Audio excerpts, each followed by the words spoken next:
They have been winning the hearts of North American driveways for years. But things are changing and the Japanese better look in their rearview mirror. Because look at South Korea's artillery, the new Kia Sorento. On the face of it, the Kia looks great. In fact, I would say it's one of the best looking crossovers on the market. Now this is the tarted up SX model with enough tinsel to decorate a Christmas tree. But even on the base model, you do get alloy wheels as standard. These good looks are all thanks to Kia's new design boss, Peter Schreier, a man whose resume includes the classic Audi TT. The interior is great too. There's no signs of cost cutting and everything's actually very well put together. And it's not a battery of buttons either. In fact, everything's very well laid out. You got your radio nav up here and your climate controls down here, no questions asked. And I'm 6'3" and I'm not really wanting on space either. In the back, space is all right. Now you can get a third row seat if you so do desire, but it is more suited for smaller people and children. And access is a little bit of an issue. So you have to pull this lever here, and then the seat flips up. But if the front seat's too far back, you can't actually do it. So I'm stuck.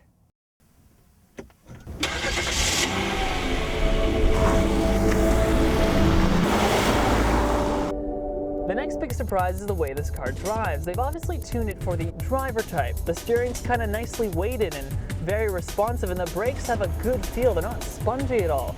All in all, it's just a very solid performer.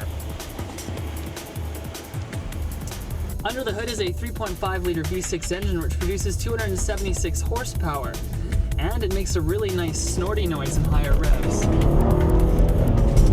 However, I just wish it and the transmission cooperated more. The 6-speed automatic is just so upshift happy. And sure, there is a manumatic mode, but it just doesn't help all that much. The government rates fuel consumption as 10.5 liters per 100 kilometers in the city.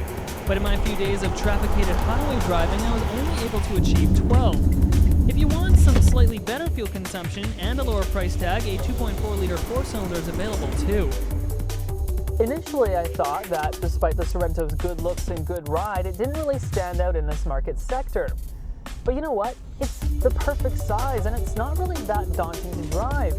All automatic models, for instance, get a rear parking assist. And then I crunched the numbers. The Sorento is still significantly less than its competitors. Our fully loaded SX V6 with everything costs about $40,000. And put that next to an equally equipped Toyota or Honda and you're saving $4,000. And if you don't need LED taillights, you can pay as little as $25,000. And that includes Bluetooth hands-free too. Before, you'd buy a Kia based solely on its value alone. But what the Sorento has proved is that you can get good value and a good car too now. I can't really see a case for passing this one up, but will it steal sales from the Japanese? Not so sure. Jonathan Horst in Burnaby for BCIT Magazine.